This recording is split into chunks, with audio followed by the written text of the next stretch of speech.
When it comes to quality sleep, Ashley has you covered with top mattress brands at winning prices and with special financing options available. You can snooze now and pay later. Plus, your mattress purchase helps give the gift of better sleep to children in need and U.S. Special Operations Forces. Visit your local Ashley store or shop online today and make every snooze count. Financing is subject to credit approval. See store or ashley.com for details. Dreaming of overseas adventures or connecting more deeply with family from afar? Rosetta Stone bridges the language gap. I've tried others, but Rosetta Stone's immersive lessons and voice feedback technology are game changers. Dive into 25 languages by learning intuitively, just like when you were a kid. And here's the holiday sparkle. Grab a lifetime membership now and save 50%. Gift yourself the world. Head to rosettastone.com now and save 50%.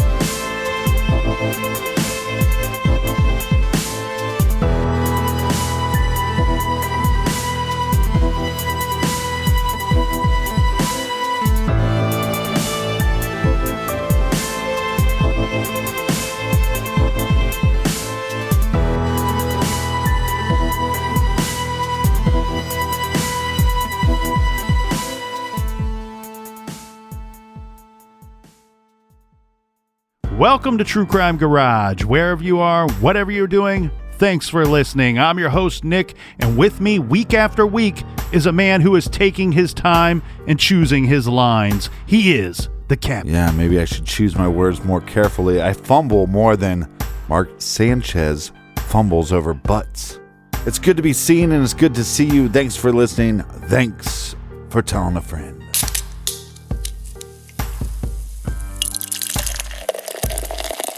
Tonight, Captain, it brings me so much joy that True Crime Garage is featuring Gravel Donuts by the innovative brewers over at Outerbelt. This is a New England India Pale Ale with some juicy flavors, including pineapple, citrus, and blueberry, brewed and canned in beautiful Ohio. Garage Grade 4.5 bottle caps. And we want to give some cheers to our good friends. First up, here's a cheers to Jen and Valerie in Jupiter, Florida. And a big cheers to Caesar in Westminster, California. All hail Caesar.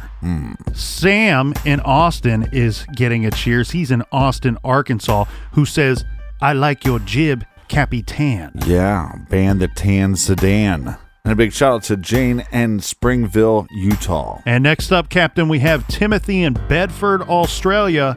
And last but certainly not least, it's okay to have short arms. Cheers to Olivia and Grant right here in Columbus, Ohio. Everyone we just mentioned went to truecrimegarage.com and contributed to this week's beer fund. And for that, we thank you. All right. That's somebody else with short arms, Matthew McConaughey. With the short arms.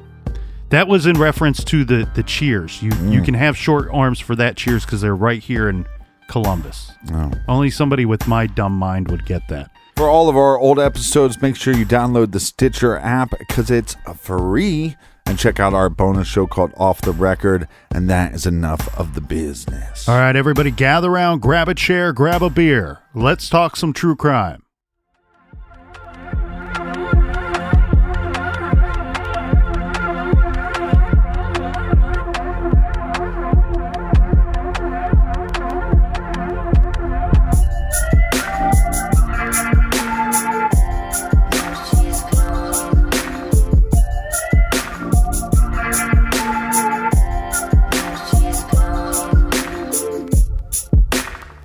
Sometimes in the true crime world, we see cases where, sad to say, the worst outcome is not totally unexpected. Some people live a high-risk lifestyle. Some people make bad choices. We can all probably think of someone in our lives that can fit that bill. These types can end up as victims. And then there is the other side of that coin. the sad side. Persons who are victims of abuse or subjected to domestic violence. And they too can end up as victims. Make no mistake, all of these cases are tragic. But once in a while, an especially poignant story touches us because of the unlikeliness of the victim and the senselessness of the crime. And when these cases are unsolved, they deserve special attention. In our story today, a diligent, intelligent, hard-working young woman who had her whole life ahead of her was taken by someone who as of yet remains unknown. This is True Crime Garage, and this is the case of Taylor Robinson.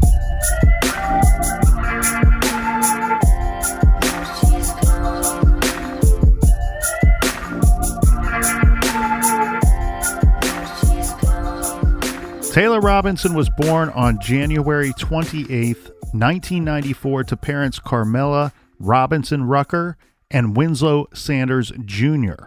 Taylor was an extremely active teenager in all the right ways. Listen to this, Captain. I know the both of us played a considerable amount of sports growing up, so we are not easily impressed, but right now I am.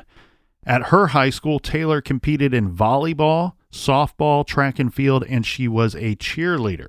So 4 sports, that's year-round, baby. Anyone familiar with this case who has seen photos of this young woman, you can tell by her smile and the bright look in her eyes she was full of cheer and spirit, and not just the kind that is meant to excite fans and inspire her teammate, but genuine cheer and spirit that extends to everyone around her. Taylor graduated from Kenmore High School after studying child development. Now, where we are going to pick up this story is in 2013, just 7 years ago. Taylor Robinson is 19 years old and living with her mother, Carmela, and her stepfather, Jeff Rucker, and her 13-year-old brother. The family lived in Archwood Avenue in Akron, Ohio. Now, Akron, Ohio is one of our larger cities here in the greatest of states, Ohio. There's about 200,000 people living in Akron proper. Akron is about 30 miles south of good old Cleveland, and the list of notable and famous persons from Akron is very impressive. 2 of the more well-known individuals from Akron are LeBron James and Stinks Curry, both NBA superstars. But back to our star, Taylor. Now, we said this young woman was very active in high school. Well, that lust for life did not stop there. In 2013, she was just a busy young lady, taking classes at Kent State University's Stark campus in preparation for obtaining her neonatal nursing degree. Very important work there, Captain. Yeah, that's their biggest satellite. That's like their satellite university. I'm more familiar with the downtown area of Kent, so I don't know much about the Stark campus. On top of her busy college schedule, she's also holding down 2 jobs. One was at Bonworth's clothing store as a sales clerk. Bonworth is a chain clothing store for the ladies. According to their website, they have been a leader in Mrs. clothing for over 50 years, Captain. So shout out to all of the misses. Her other job, this goes along well with her studies. This job was as a home health care aide for Hands of Care Limited. This was a position where Taylor would provide in-home care for patients who were incapacitated in some way, whether because of handicap, illness, or injury. Universally, the reports about Taylor say that she was basically a model young woman. She was never in trouble, and as we can see, she is driven and was hardworking. She had never run away. She was close with her family, and she was diligent and conscientious about her schoolwork and her employment duties. She lived at home, and always, even as a young adult, she abided by her curfew and was always in touch with her mother. She was a homebody. Taylor loved animals, both real and stuffed. She loved shopping and going to the movies, and she attended church regularly. And there was someone new in her life. She adored her new baby, a new family baby that was a 6-month-old long-haired Chihuahua named Ryder, who loved to follow Taylor everywhere and tag along whenever Taylor allowed. Now, Captain, we have a missing persons case to deal with. So, of course, we want to go through the details of when she vanished. We have already discussed the things going on in this young woman's life leading up to the day in question, and now we have a very specific window of time to discuss. So that brings us to the night of Friday, May 3rd, 2013. Taylor was scheduled to work an overnight shift at the home of a patient. This meant that she would arrive at the home in the evening, care for the patient overnight, and then depart in the morning.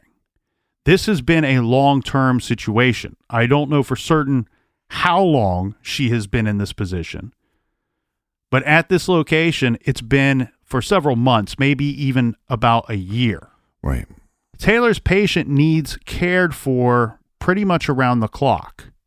Taylor was dropped off at the patient's home by her mother, Carmela, around 10 p.m. When Carmela last saw her daughter, she was wearing gray leggings, a white t-shirt, a white and black bandana, and shoes. They said goodbye and agreed that Carmela would pick Taylor up when her shift ended. This would be around 7 a.m. the next morning. So then Taylor meets with the mother briefly, a quick check-in. Most of Taylor's overnight shifts will be bookended by one and or two things. Carmela dropping Taylor off, meeting with the mother, then a long night shift followed by mother returning home, and then Carmela picking Taylor back up in the morning. This is something that happened dozens of times. And the night of May 3rd and going into May 4th should have been no different. It should have been, as they say, business as usual. Mm-hmm. But it wasn't. On the morning of May 4th, the homeowner, the patient's mother, arrived home around 7 a.m. from her overnight shift. When she entered the house, she found to her surprise that Taylor was not there. This was cause for immediate concern as the patient needed around-the-clock care and was not meant to be left unattended. That's the whole purpose of having the caregiver. Taylor's position. There was no sign of the young caregiver. Now, an article in the Akron Beacon Journal, which we relied on heavily in our research for this episode, states that the homeowner found the doors locked when she got home. It's unknown whether Taylor had a key to this home. Okay, so I've been told a call was placed from the mother to Taylor's mother. I don't know if that call was received or answered. This was the mother looking for the caregiver. Right. So either Carmela was already aware that something was strange when she arrived, or she found out right after pulling up to pick up Taylor, and then having this discussion with the patient's mother that Taylor was nowhere in sight. The reports we have say Carmela arrived on location right around 7:15 a.m. Mm-hmm. This was very disconcerting. She was very alarmed to find that her daughter was not present. She told the Beacon Journal that her daughter would never, ever leave a patient she was responsible for. And she left behind some personal items that were very concerning as well. Right. Like what? We'll get into that in a bit here, because that is something that's a little further down our timeline. Where would this girl have gone? Where would this young woman have gone?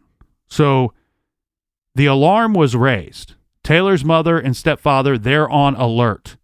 But that whole day, Taylor never showed up at home at all. She never called home. She didn't call her overnight job to give any reason for why she left. And as we already said, Taylor was a hardworking individual. She valued that job, and she loved and respected her own mother. But for Taylor's family, this is going to go from bizarre and worried to extremely concerned and frightening very quickly. Well, like you said, she's a caregiver, and so by her leaving on her own accord, she's putting somebody at risk. And if this person needs 24-hour assistance, you might be putting this person at risk to at fatal risk. Correct. So where they get extremely concerned is when the parents, the worry starts to mount with every passing minute, every passing hour. But we also have another situation where Taylor was scheduled to work at Bonworth Clothing on the afternoon of the 4th. This is really going to be the acid test here. She was missing, but if all else failed, if for some reason Taylor was just, maybe up to something, or if for some reason she could not call home, everybody expected she would, at the very least, arrive as scheduled for her shift at Bonworth. Right. But she did not. And again, she's pretty young. So, you go, okay, well, this doesn't make any sense. She doesn't seem like the type of person to just walk away from her job, walk away from a patient that would need her care. Again, she's pretty young. So it's possible that she made a mistake, or possibly she was being irresponsible. Well, isn't that just it? I mean, even you take somebody as responsible as this young woman, Taylor Robinson, and you look at her life and all of her hard work and how diligent she was about all of her activities and responsibilities. But then you go, okay, but we're all we didn't human. expect any of this, but she's 19. Yeah. Now, Taylor never clocked in for her job that Saturday afternoon. It was at this time when Carmela and the family decided, hey, we've got to go to the police now. The Akron Police Department responded, and from everything I have seen, the Akron PD took this case very seriously from the outset, immediately announcing and treating Taylor's disappearance as, quote, suspicious. This makes total sense, right? Of course, Taylor is an adult, free to go off on her own if she should wish. It is her right to pick up and take life elsewhere. But that just does not make much sense. We talked just this last week on Off the Record about the Long Island serial killer investigation out in New York and how that case is moving forward and thankfully in the right direction after so much time has passed. It sat there stagnant for years, really. But just earlier this year, after processing and evaluating DNA samples, remains belonging to someone only known as Manorville Jane Doe, just one of several murder victims in the Long Island serial killer case, she was finally positively identified as Valerie Mack from Philadelphia. Anyone that wants to learn more about that, get our show Off the Record on Stitcher Premium or go to the website dedicated to that investigation. That's gilgonews.com. You can submit tips there as well, by the way, especially if you have any information regarding Valerie Mack. But what we talked about on that episode, Captain, of Off the Record, was we talked about how victimology is the foundation of any investigation. And now the investigators finally know the identity of one of these victims. In that case, they have a completely new starting point for their investigation, dramatically increasing their chances of catching this killer. In our case here, Captain, we obviously know who our victim is. In fact, we know just about everything we need to know. Not everything, but a lot, right? Taylor is close to her family. She tells them what's going on in her life. Taylor is busy. She has a busy, active lifestyle. And she's attending college. She's working 2 jobs. So not only is she busy, but the things in her life that are keeping her busy, well, those things we mentioned that are all taking up the majority of her time, they all come with timestamps on them. So she's busy and her time is easily accounted for, and it's easy to figure who would be the people in the circles of her life, in the circles from work, and her social circles from school. And we have school records. We have work records. We can figure out likely who is in and out of her life outside of school and work. We can get this information from her family because she is close to them, and what we can't get from the family, we can get from friends. So Taylor, knowing who our victim is. Looking at the victimology here, Captain, we know Taylor was a bright and genuinely good young woman moving forward in this world. This most likely means that most of her friends will be cut from the same cloth, if you will. Now, remember, when profiling, we are going to attempt to profile everything: our victim, the crime, the location, and finally, our unknown offender. Starting with our victimology, we can tell you by everything we know about Taylor that she was living a low-risk lifestyle, meaning she's not frequenting places known for high crime or violent crime, and she is not hanging out with bad people and not making poor choices. So knowing this dramatically increases the likelihood that Taylor was either targeted or the abduction that took place that night was the result of another crime or something else that happened, or something that was going on in Taylor's world. We are very likely looking for someone in one of Taylor's direct circles. So now you are looking for two things in our missing persons investigation and trying to determine what happened to this young woman. You're hoping to find one or the other, or both, I guess, because that is going to be where you pick up the breadcrumb trail leading you to Taylor and her whereabouts, or her abductor and evidence of what happened and possibly why.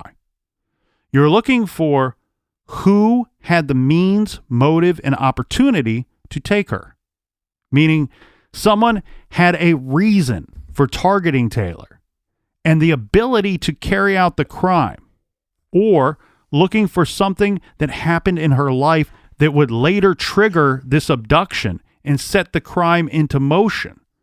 Who was involved in that event likely would be involved in this event.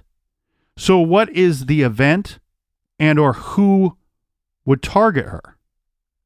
The problem with deciphering which event may have led to Taylor having gone missing would be fairly easy to identify amongst all of the other events going on in her world, because everything with her is work and school and working toward her goals. So this event, it would likely stand out amongst the backdrop of the rest of the events going on in her life.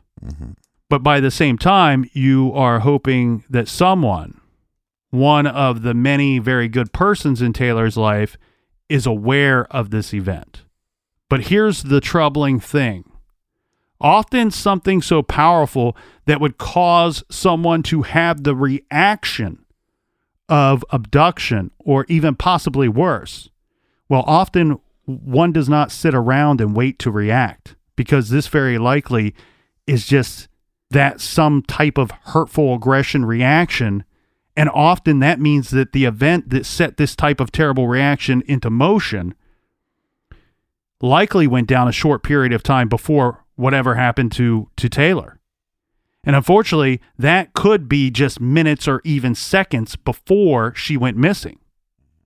So now we have to look into her life and look into what was possibly even going on that night that led to this young woman having gone missing.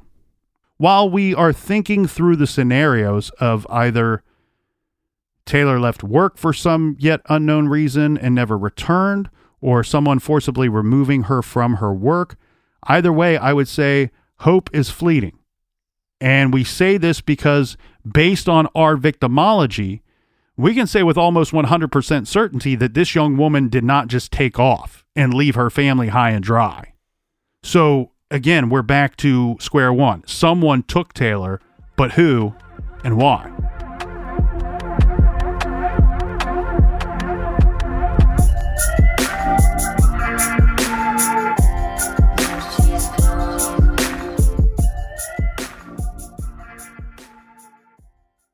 This show is sponsored by BetterHelp. Do you look forward to the holidays? Maybe you struggle with seasonal blues.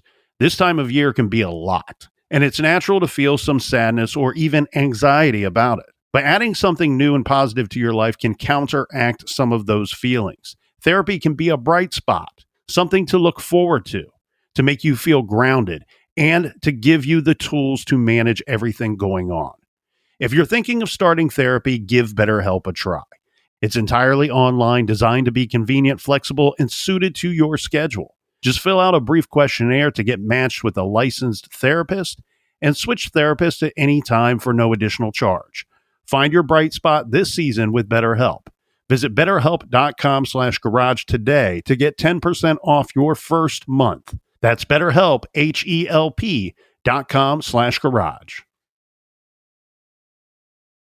Rosetta Stone is the language learning program with a lasting impact. I've been using their app to learn French, and it's not just about memorizing words, but actually having real conversations. And it's not just French. They offer 25 languages.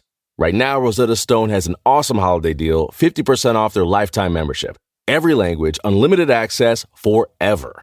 For anyone keen on diving deep into a new language, check out rosettastone.com. It's a game changer. Major phone carriers make you sign contracts with rigid data plans to trap you into a kind of forced phonogamy.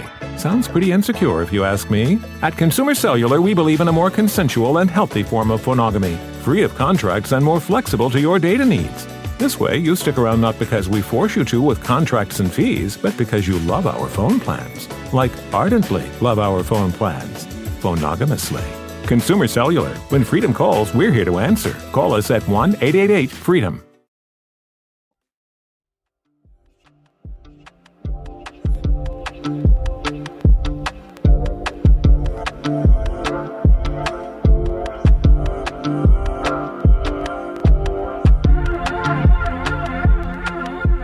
All right, cheers, mates. Welcome back. So, a couple questions I have, or what I think investigators need to look into is who from her work would know that she was there and know that she was supposed to stay overnight. Also, knowing that she doesn't have a ride of her own or doesn't use a ride of her own when she's working overnight. To me, that's a safety hazard because you have no way to go get help. There's no way for you to flee. So where would she go? On foot, possibly. And then I'd also want to know, what is her social media activity? Is she on Instagram? Is she on Facebook? Is she on Facebook Messenger? Is she talking with individuals through social media? Is she on any dating websites like Tinder or any of these other dating websites and talking to any individuals through that? These are all excellent questions. From my understanding of Taylor's work, in particular, the job where she went missing from, is this would be kind of a small staff, let's say, right? So we only need one caregiver for when the mother of the patient is not at home. But again, this patient needs around the clock care, from my understanding. So there would be other nurses, not just Taylor, or other caregivers, whatever you want, whatever title you choose to use. Right. Because I can imagine that Taylor is probably not covering 5 nights a week. But again, what I understand of this situation is that she would be working alone. And as you said, okay, well, if there's a situation where she has to leave or flee, I don't think that's ideal that there, of course, it's never ideal that there would be a situation that she would need to leave or flee. But again, the whole purpose of her being there is to care for this other person. Right. So if you can't take this other person with you, then you're right, not but really... what I'm wondering is the work structure, because a lot of these, the family calls a service, that service, that person that runs that service might not be a nurse themselves, but has all these connections to these at-home caregivers. And so who is her boss? Who did the scheduling? Because one of the things that you have to look at, and especially a case like this with a female like Taylor, is that keyword female. There's always a possible motive because she's female. Sometimes, you're right. Sometimes ladies are targeted just because they're ladies. Right. And you're pointing out several good things here. Who and how would somebody know that she is there alone? Right. that night. And that's what I think we will really get into. And that's where we're going to see some good potential suspects along the way. In regards to the situation with her mother, with Taylor's mother, Carmilla, it's my understanding that most of the time her mother dropped her off and picked her up. But there would be the rare occasion where Taylor would borrow the vehicle and drive herself to and from. So I think it happened a few different ways. But what we have here now, Captain, is we have a 19-year-old woman who's gone missing from her work. We now have Akron Police Department involved. They have already publicly announced that they find the disappearance of Taylor Robinson to be highly suspicious, and they are investigating it as such. So again, they're taking this case serious right from the get. Well, and plus you could have all these suspects in that area as well, because if you would know that this individual cannot take care of themselves, you'd be seeing nurses come in every day. Mm-hmm. And so if you had a predator, if you had some sicko in the neighborhood, the old pervert roundup, right? Mm-hmm. That this person's going to be well aware that there's different females, attractive females, coming in to take care of this individual. And again, they're basically alone. Now, right, so there's no protection there. We also, of course, have Taylor's family and friends and people at her work and all involved looking for Taylor and actively seeking information about her whereabouts. While this is all going on, while this case is still fresh and still new, something totally unpredictable happened. Taylor Robinson went missing during the night and early morning hours of May 3rd and May 4th. But then just 2 days later, from a neighborhood in Cleveland, remember Cleveland is not terribly far from the Akron area and from where Taylor was working. Where she was working, we should also point out, is located right by the freeway. So just 2 days later, a 911 call sends police out on what can only be described as a dramatic call to the Tremont neighborhood in Cleveland. This is from the Journal-Tribune out of Cleveland. The Associated Press was reporting.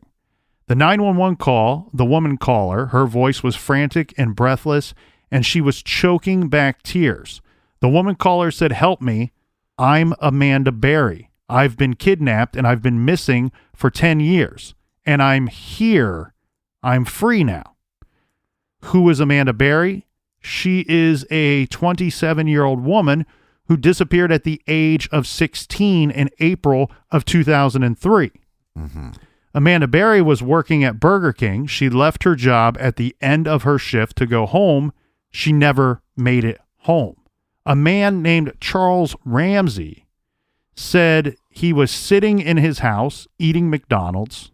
I don't know why it feels like every single week Captain McDonald's finds its way onto the show. They really should be a sponsor then. Right. I think it's part of their marketing plan. Let's bilk the garage out of thousands of dollars of advertising and just sneak into these stories somehow. So Charles is sitting in his home eating, and he says he hears screaming. He runs outside, and at his neighbor's house, he sees, quote, this is his words, "I see this girl going nuts trying to get out of the house." He said she was trying desperately to get outside and pleading for help to reach the police. The door that the woman was trying to get out of would only open wide enough for her to stick her hand out. Wow. So he's just seeing her hand. Mid-McDonald's, he's like screaming, and then he runs outside. He sees this, just a hand coming out of this screen door and some woman yelling, saying, "Call the police, call the police." So he decides, he's like, "Hey, I'm helping this person," right? So he decides to sit down and finish his meal. Well, he ran over, he started kicking out the bottom of the door. Meanwhile, a woman sitting on her porch nearby with some friends says she hears the commotion and runs over to see if she could help. The woman is now freed, and she tells the woman that ran over, her name is Anna. The woman that's now freed, she tells Anna that she is Amanda Berry. And Anna, the responding woman, says This woman claimed to be Amanda Berry. She was visibly nervous and she was crying. She was wearing pajamas and sandals. But Anna says, I told the young woman, you're not Amanda Berry. Amanda Berry is dead. The woman then again told Anna, I am Amanda Berry. I have been kidnapped and was being held captive. Anna gave her the telephone at that point, and the recorded 911 call, this woman declared, I'm Amanda Berry. I've been on the news for the last 10 years. She said she had been taken by someone and begged for police officers to come to the home before the man returned. Those words led police to a house near downtown Cleveland where Amanda Berry and 2 other women were found. Taylor's mother, Taylor Robinson, her daughter's missing, has been missing for about 2 days. She watched the breaking news on her TV as she and others were busy putting together missing persons flyers for her daughter. Yeah. Now, none of the women found and recovered that evening were Taylor. The 3 were identified as Amanda Berry, Gina DeJesus, and Michelle Knight. All 3 vanished a decade earlier. They had been kidnapped and held captive for all this time. Soon after the rescue, police arrested 52-year-old homeowner Ariel Castro. Police also found a 6-year-old child. Piece of shit. I mean, this guy's a piece of shit. One of the women gave birth during their time in captivity. Castro eventually pled guilty to, this is a high number here, Captain, so get ready. Castro eventually pled guilty to 937 counts of rape, kidnapping, and aggravated murder. He was sentenced to life in prison plus 1,000 years with no possibility of parole. The rescue of these victims brought much-needed rejoicing to the streets and neighborhoods of Cleveland. It also brought hope to Taylor Robinson's family and to that community as well. Of course, we want to know where Taylor is, where her whereabouts are, but in the investigation, the who took her question is one that investigators will be working on, but almost as important is the why. Why would someone take her? One real scary reality in this case and in a lot of cases is human trafficking. Yeah. Now, I love my home state of Ohio, but unfortunately, we do not have great numbers here regarding human trafficking. In fact, according to the Ohio Department of Health, at one time, Ohio ranked as high as fifth out of 50 states in the U.S. Well, technically, this crime with Castro, I mean, it's technically a form of human trafficking, right? I mean, it's not just kidnapping. Well, or is it just kidnapping? Well, essentially, I mean, he abducted these. They were girls when they were abducted, and then they grew up to be women. But he abducted these girls and held them captive, and basically made them sex slaves during this time. Oh, that just. And so, I mean, you can see the state came down really hard on him, as they should. I mean, his crimes are just of the most despicable nature. But again, it was amazing. What if we just started chopping off all these dudes' PPs, right? Like you rape a girl, we chop your PP off. You think that would stop any of this nonsense? Well, but then you have the situation: do they get it wrong? Do they get a wrongful conviction? You can't go back on that. So, well, then he's just missing his PP. But maybe we need less PPs in this world. So let's go back to these numbers here, Captain. Let's work our way through this. So, okay. Ohio, according to the Ohio Department of Health, at one time, Ohio ranked as high as 5th out of 50 states in the U.S., with some of the highest statistics coming out of Toledo, Cleveland, and the Akron area. So the city of Akron has seen its share of arrest in regards to human trafficking crimes, obviously, but in fact, Summit County had some pretty big bust there this year in January. So the stats in Ohio and Akron, they're not good. But this is where we go back to victimology. Our victimology here with Taylor is quite different than a substantial chunk of the cases we are seeing in human trafficking cases, especially in that area. So again, Taylor would still be very much of a low-risk victim for this type of crime, but as we know from having been doing the show for so long, no one is ever truly excluded from being a possible victim of really any crime. Now that we are armed with the hope that came out of Cleveland with the rescue of 3 kidnapped victims, but also the threat and fears of what might have happened to our young female adult victim, let's see what we can find from the actual investigation. Yeah, but for me, it's strange because when I see a scenario like this, what hope? You found some people that might not be connected to your daughter's case at all. I don't get what the hope is. If anything, it's pointing out how messed up this world is and how sick individuals are out there. But you got to keep in mind the desperation of the other victims, of the family members and the friends of people who have gone missing. Well, maybe this is glass half full, glass half empty. It's a maybe horrible. I'm just a pessimist, but it's I see stuff like this and go, oh, and by the way, my daughter's missing. Oh, well, there's what hope do we have? There's when you got sickos like this guy out there. But that's why I threw in the reaction of Anna, one of the neighbors responding to the commotion, where she's told by this woman who is freed from the house, says, "I'm Amanda Berry," and her initial reaction is, "No, you're not. Amanda Berry's dead." Right. That's what I mean by hope, is that the all of the other victims, the family members, the friends of these missing persons, of people that one day they had to come to the sad realization of waking up one day and going, okay, maybe they're never coming back. Okay, maybe they're not still alive.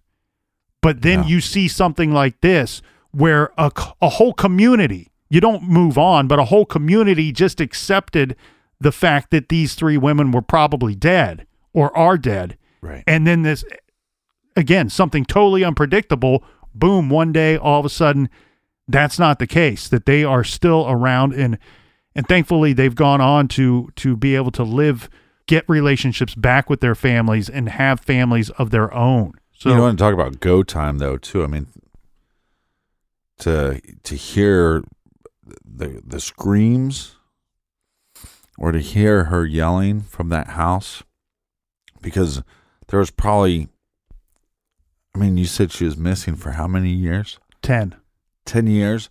There's probably, I don't know, let's say 100 times that there was a possibility that she could have got free, or maybe 1,000 times of, okay, we know his schedule, so we're going to try to break loose or whatever it is.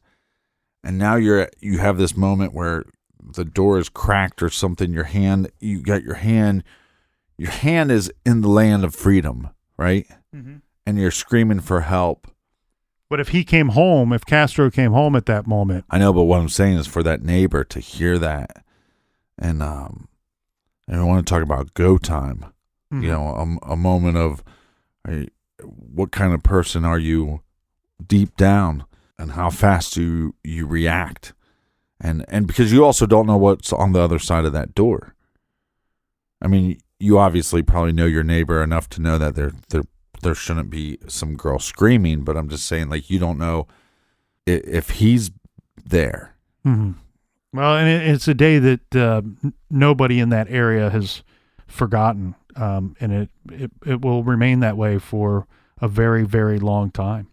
So in regards to this investigation about Taylor Robinson's case and the night in question, we do have some information that didn't come out immediately. So according to the Beacon Journal, Akron police detectives have pledged to make the case a top priority.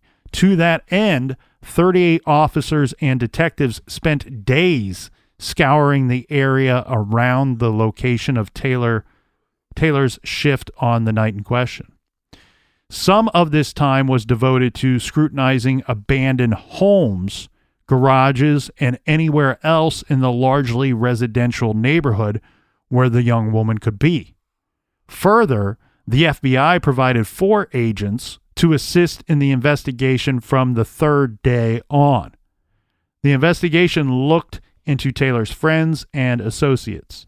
They fielded tips, followed up on leads, and basically did all of the usual investigative things.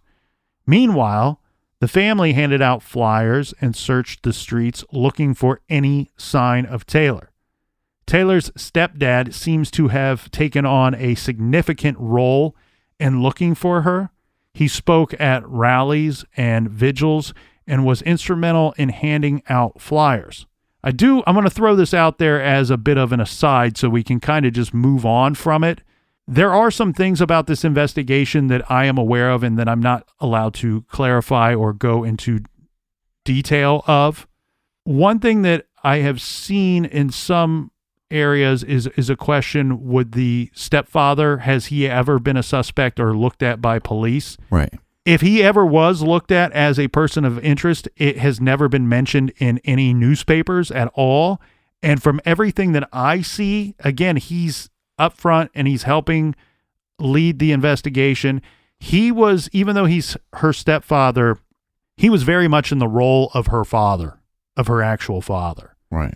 And there's no reason to believe that anything strange or he had any type of involvement other than helping in the search for Taylor. So this is not a situation. It's very difficult, though. I mean, anybody, when a family member or a friend goes missing, anybody can then become a suspect. It's, I think, a really hard thing for people to deal with, but most people realize that that's a possibility. And if you're looked at it as being a suspect, I mean, you could even say, well, look, her mother dropped her off, so therefore her mother becomes somewhat of a suspect. But you got to let law enforcement, you got to let the detectives rule you out so they can go on to exactly better suspects and better ideas. That's exactly right. And you have fathers. It's not uncommon for a father to be looked at within the first hours or days of an investigation.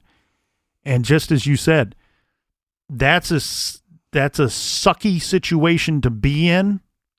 It's a horrible situation to be in, but where it goes best, you have the police department that very clearly is taking this disappearance very seriously. And when you observe that as a parent, you go, okay, take your look at me. I'll tell you anything you need to know so you can move on to a real suspect. And here's no problems looking at me. Now, Taylor's mother found hope. She was vocal about this, found hope in the news about Ariel Castro's kidnapping victims being found alive in Cleveland on May 6th. But on that same date, in an article in the Beacon Journal, Akron detective Brian Harding said, in regards to Taylor's disappearance, that it was totally out of character for Taylor, and she had zero history of trouble, adding the quote, "We are at a dead end." Well, in this case being 2013, we know that people are very connected to their phones. That's what brought up the questions in my mind of what information could we find out about her phone. Right. And so with her situation, with her work situation, one would think that phone is not just for her use, but it's also her lifeline should she need something. Sorry, I just knocked a bunch of stuff over. Should she need something during the course of her shift, or if her patient, the person that she's taking care of, requires anything other than what Taylor's able to provide, then that phone is really, truly a lifeline. So here are some clues, Captain. This information was not reported right away, but there was information gleaned from Taylor's cell phone. We need to mention, too, Taylor's phone was not found at her place of work. She's missing, the phone's missing. Reports say that this phone was shut off shortly after 7:30 a.m. on Saturday. Now, we know that Taylor's mother arrived at the patient's house to collect Taylor around 7:15. Presumably, after finding Taylor missing, she called her daughter's phone.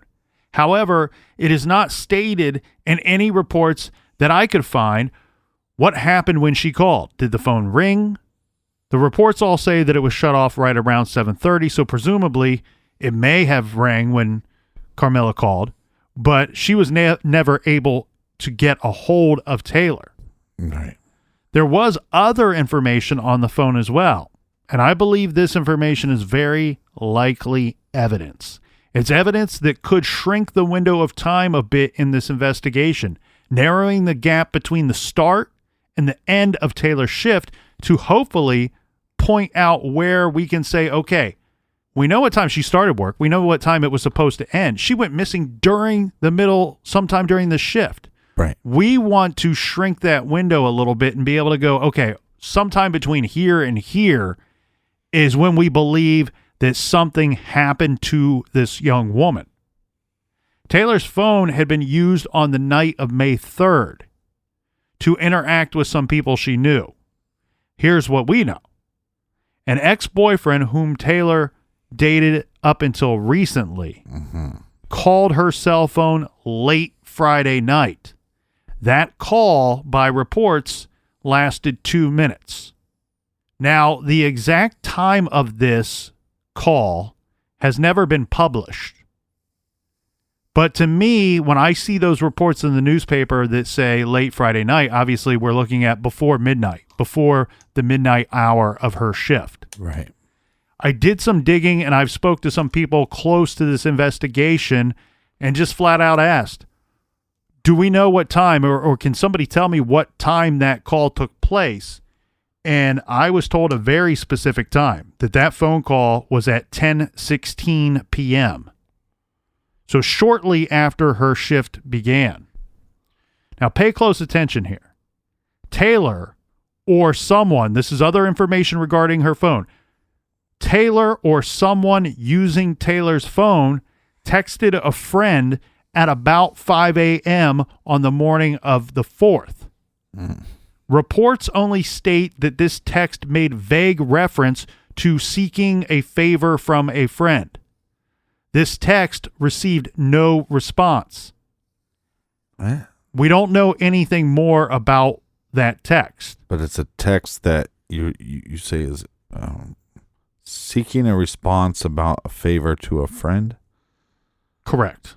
Okay. That the reports of this text are that. We don't know if this text is coming from Taylor's phone and asking for help or asking for a favor, or if somebody is texting and saying, I need a ride. Hey, I need a ride, or you owe me a favor, or I can help you with this. I don't know in regards to the relationship of who was going to be, handing out the favor or asking for a favor or what. But the information we have is that Taylor, and I think that's the key to this bit of information here that comes out. Taylor or someone using Taylor's phone texted a friend at about 5 a.m. on the morning of the 4th. So we know that she answered her phone at 10:16 and had a 2-minute phone call. Right. And the reports are Taylor or somebody using her phone sent out a text around 5 a.m. So that gives us a time frame of less than 7 hours. It shrinks it a bit. We were looking at a time frame of roughly 9 hours, and now we've got that under 7 hours to be concerned with. Now, this next portion will further bolster the shared theory that Taylor did not walk away to go off somewhere. This bit of info was held back initially, but was released to the public eventually. And this is very important here, Captain. The reports were that Taylor's jacket and shoes were found at her place of work after she went missing. There is no indication from the reports put out there that police found blood, hair, or really any sign of a struggle at her work. There is no indication that investigators found any evidence of forced entry at her work. Nothing to the doors, nothing to the windows. Well, I'm just wondering if she brought a pair of shoes And this might be an additional pair of shoes, well, the ones that she was wearing. Yeah, it might be a leap, but I know with some nurses that they like to wear certain shoes while they work, so maybe they would bring a pair with her. But we have one thing here that you don't have in most investigations in regards, especially to we have the eyewitness adults. that dropped her off. We have her mother saying, "Hey, she didn't bring a pair of shoes with her." This is what she was wearing. This is what she brought with her to work that night. Yeah, but jacket being there, that don't bother me. People will leave all the time without a jacket, but you're going to leave without your shoes? And that's exactly what her mother pointed out that terrified her the most when she figured out what was going on. Because keep in mind, she knows, the public they don't know that there was a coat and shoes left at the scene. We don't find this out until much later. Right. But her mother immediately knows, I dropped her off. Yeah, she left her jacket there. No big deal. Like you said, people, I went to a friend's house just a week ago and left a jacket there. Mm-hmm. But people don't leave without their shoes. Right. Yeah, you don't make it home and go, hey, where's my shoes? Oh, shoot, I left my shoes at my friend's house again. Well, and I have sensitive feet. I can't be walking around on the concrete with my sensitive feet. Just not going to happen. Well, and the thing here, too, we got the evidence that she left some things at her work, her personal items. Those were the personal items that were referenced earlier. We also have the reports stating there was no forced entry found to work. Well, no forced entry, and we also believe that the doors were locked. They were found locked, according to the reports, after she's found to be missing. Right. So no forced entry to the doors, no forced entry to the windows. Right, so to just ponder this, I mean, even if a friend just pulled up and you're going to go talk to him, one, why would you lock the doors? Why would you walk out there with no shoes? It just doesn't make a lot of sense. Right, and that's what I'm pointing out, that this information is going to leave us really with fewer and fewer possible working theories to further this investigation. Captain, it's looking like one of the following theories would work, and I'll start with the least likely and work my way through. Either someone, this could be a stranger or maybe even someone she knew, grabbed her from the porch or outside, but still on the property of her work, while she just so happened to be outside with no jacket, no shoes. And then Taylor puts up so little of a struggle that there was no evidence of an attack outside and no eyewitnesses, or better yet, ear witnesses. This seems highly unlikely given the very low probability factors for that to all come together. Or maybe we have someone who was targeting Taylor and knew that at her place of work, Taylor would basically be alone and in a state of vulnerability.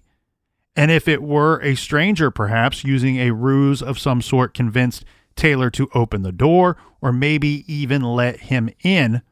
Or it's someone she knows and she willingly opens the door or lets this person in. I think given everything we have gone over, I would be shocked if anyone by this point is leaning toward the idea of an offender unknown to our victim. And given that we have no ear witnesses to screams or a struggle outside, we are very likely looking at a scenario where Taylor opened the door and let someone into her work, and something happened inside that resulted in this person taking Taylor.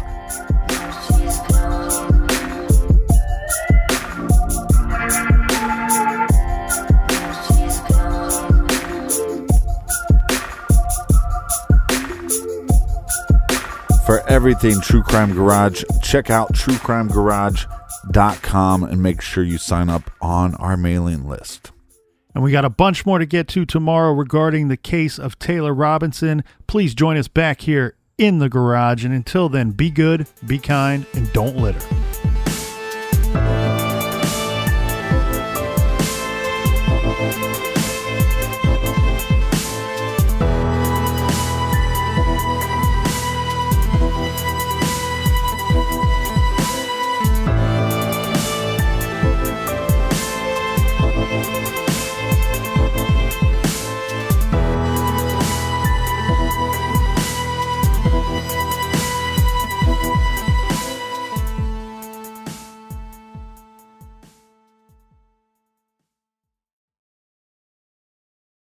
you can live out your MasterChef dreams when you find a professional on Angie to tackle your dream kitchen remodel. Connect with skilled professionals to get all your home projects done well. Inside to outside, repairs to renovations. Get started on the Angie app or visit Angie.com today. You can do this when you Angie that.